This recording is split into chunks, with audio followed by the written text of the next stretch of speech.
കണ്ണൂർ ജില്ലയിലെ ഇരിട്ടിക്കടുത്ത് വള്ളിത്തോട് എന്ന് പറയുന്ന ഗ്രാമം 1940കളിൽ വള്ളിത്തോട് എന്ന ഗ്രാമം വളർന്നു വരുന്ന കാലഘട്ടമാണ്. ഇന്ന് 2025 വള്ളിത്തോട് എന്ന ഗ്രാമം ഒരു ചെറു പട്ടണമായി തന്നെ വളർന്നു കഴിഞ്ഞിരിക്കുന്നു. ആ തരത്തിൽ നോക്കിക്കഴിഞ്ഞാൽ വള്ളിത്തോടിൻ്റെ വളർച്ചയ്ക്ക് ഒരുപാട് മഹാരഥന്മാരുടെ പങ്ക് വിസ്മരിക്കാനാവാത്തതാണ്. അങ്ങനെ നോക്കിയാൽ വള്ളിത്തോടിൻ്റെ കഥ അതൊരു വല്ലാത്ത കഥയാണ്. 1848 തലശ്ശേരി മൈസൂർ ഹൈവേയുടെ പണി ആരംഭിക്കുന്നു. 1854 ഈ റോഡ് ഉദ്ഘാടനം ചെയ്യപ്പെടുന്നു. ആ കാലഘട്ടത്തിൽ കീഴൂർ വാഴുന്നൂർ പക്കലായിരുന്നു വള്ളിത്തോട് ഉൾപ്പെടുന്ന പ്രദേശം ഉണ്ടായിരുന്നത്. എന്നാൽ കല്യാട് യശ്മാന് ആ ഭൂമിയിൽ ഒരു ചെറിയ കണ്ണുണ്ടായിരുന്നു. കാരണം ആ കാലഘട്ടത്തിൽ നല്ല രീതിയിലുള്ള നെല്ല് ക്ഷാമം ഉണ്ടായിരുന്നു. പനംകുത്തി നെല്ലെടുക്കാൻ വേണ്ടിയിട്ടായിരുന്നു അദ്ദേഹം ആ ഭൂമി ആഗ്രഹിച്ചത്.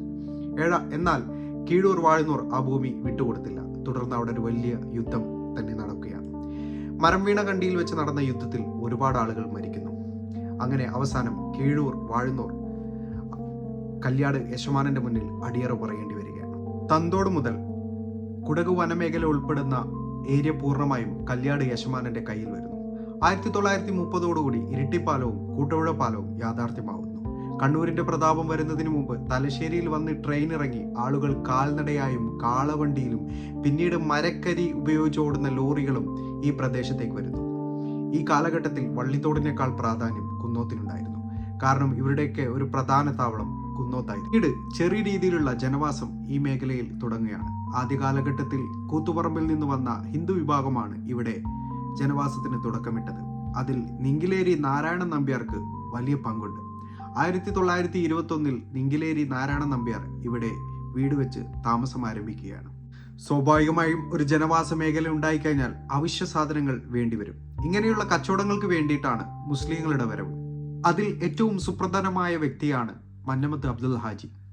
അദ്ദേഹം ഇവിടെ വരുന്നു, ഒരുപാട് കച്ചവടങ്ങൾ ചെയ്യുന്നു, മരങ്ങൾ വാങ്ങുന്നു, പച്ചക്കറികൾ വിൽക്കുന്നു, നെല്ല് വാങ്ങുന്നു, അങ്ങനെ പലതരം കച്ചവടങ്ങൾ ചെയ്യുന്നു. അങ്ങനെ ഇരിക്കെ അദ്ദേഹത്തിന്റെ മരുമകൻ ബക്കർ ഹാജിയും വള്ളിത്തോട് വരുന്നു. അദ്ദേഹം വലിയ ദീർഘവീക്ഷണമുള്ള വ്യക്തിയായിരുന്നു. ആധുനിക വള്ളിത്തോടിന്റെ പിതാവ് എന്ന് വേണമെങ്കിൽ അദ്ദേഹത്തെ നമുക്ക് വിളിക്കാം. വള്ളിത്തോട് എന്ന ഇടത്താവളത്തിന്റെ സാധ്യത അദ്ദേഹം തിരിച്ചറിയുന്നു. അദ്ദേഹം ഒരു ചെറിയ കട ആദ്യമായി വള്ളിത്തോട് തുടങ്ങുന്നു. ലോഡ്ജിംഗ് സംവിധാനം ആരംഭിക്കുന്നു. ഒരു കിണർ വള്ളിത്തോട് ആദ്യമായി കുഴിക്കുന്നു. കാളവണ്ടിക്കാർക്കും കാൽനട യാത്രക്കാർക്കും ലോറിക്കാർക്കും വള്ളിത്തോട് ഒരു സ്ഥിര താവളമാകുന്നു. അദ്ദേഹത്തിന്റെ കഴിവോടെ മറ്റുള്ള കച്ചവടക്കാരും വള്ളിത്തോടേക്ക് കടന്നു വരുന്നു. ബക്കറാജിക്ക കീത്തെടുത്ത് മൂസാജിക്കാനെ വള്ളിത്തോടേക്ക് കൊണ്ടുവരുന്നു.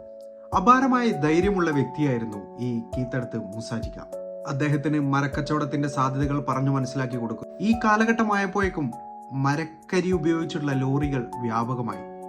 തീർച്ചയായും ഈ ലോറികൾ പോകുന്നതിന് വേണ്ടി റോഡുകൾ ആവശ്യമായിരുന്നു. അങ്ങനെ കോളിത്തട്ട് മുതൽ വള്ളിത്തോട് വരെയുള്ള റോഡ് ഈസാജിഖാന്റെ നേതൃത്വത്തിൽ വെട്ടുന്നു. ഈ സമയത്ത് പുഴക്കപ്പുറം, വള്ളിത്തോട് പുഴക്കപ്പുറം വലിയ സംഭവവികാസങ്ങൾ സംഭവിക്കുന്നുണ്ടായിരുന്നു. കുഞ്ഞിമാൻ ഹാജി അയ്യങ്കുന്ന് മേഖലയിൽ പുതിയ റോഡുകൾ വെട്ടുന്നു. ഈ റോഡുകളെല്ലാം വള്ളിത്തോടുമായി ബന്ധിപ്പിക്കുന്നു. ഇതോടുകൂടി വള്ളിത്തോടിന്റെ വികസനം പെട്ടെന്ന് തന്നെ സംഭവിക്കുന്നു. എങ്കിലും പൂർണ്ണമായിട്ടുള്ള ഒരു ജനവാസ മേഖലയാവാൻ വള്ളിത്തോട് പിന്നെയും ഒരുപാട് വർഷം കാത്തിരിക്കേണ്ടി വന്നു. കാരണം ഈ കാലഘട്ടത്തിൽ ബ്രിട്ടീഷ് ഈസ്റ്റ് ഇന്ത്യ കമ്പനിയുടെ ഒരു പട്ടാള ക്യാമ്പ് കുന്നോത്ത് ഹൈസ്കൂൾ ഗ്രൗണ്ടിൽ വർഷത്തിൽ 1-2 തവണ ഉണ്ടാവുമായിരുന്നു. ബ്രിട്ടീഷ് ഈസ്റ്റ് ഇന്ത്യ കമ്പനിയുടെ പട്ടാളക്കാരെ കൊണ്ട് ആ കാലഘട്ടത്തിലെ ജനവാസ മേഖലയിലുള്ള സ്ത്രീകൾക്ക് ഒരുപാട് ബുദ്ധിമുട്ടുകൾ നേരിടേണ്ടി വന്നിട്ടുണ്ട്. 1947 ഇന്ത്യക്ക് സ്വാതന്ത്ര്യം കിട്ടിയോടുകൂടി നെഹ്റു ഗവൺമെന്റ് ഈ പട്ടാള ക്യാമ്പ് നിർത്തലാക്കി. ഇതോടുകൂടി വള്ളിത്തോടേക്ക് കൂടുതൽ കുടിയേറ്റം സാധ്യമായി. 1940കളിലാണ് മുസ്ലിങ്ങൾക്കൊരു പള്ളി വേണം എന്നുള്ളതിനെ കുറിച്ചുള്ള ചർച്ചകൾ വള്ളിത്തോട് ആരംഭിക്കുന്നത്. ഇതിനു മുമ്പ് കുന്നോത്ത് ഒരു പള്ളി മുസ്ലിങ്ങൾക്കുണ്ടായിരുന്നു. എന്നാൽ 1921 വെള്ളപ്പൊക്കത്തിലും തുടർന്നുണ്ടായ കയ്യേറ്റത്തിലും ആ പള്ളി പൂർണ്ണമായും നശിച്ചുപോയി.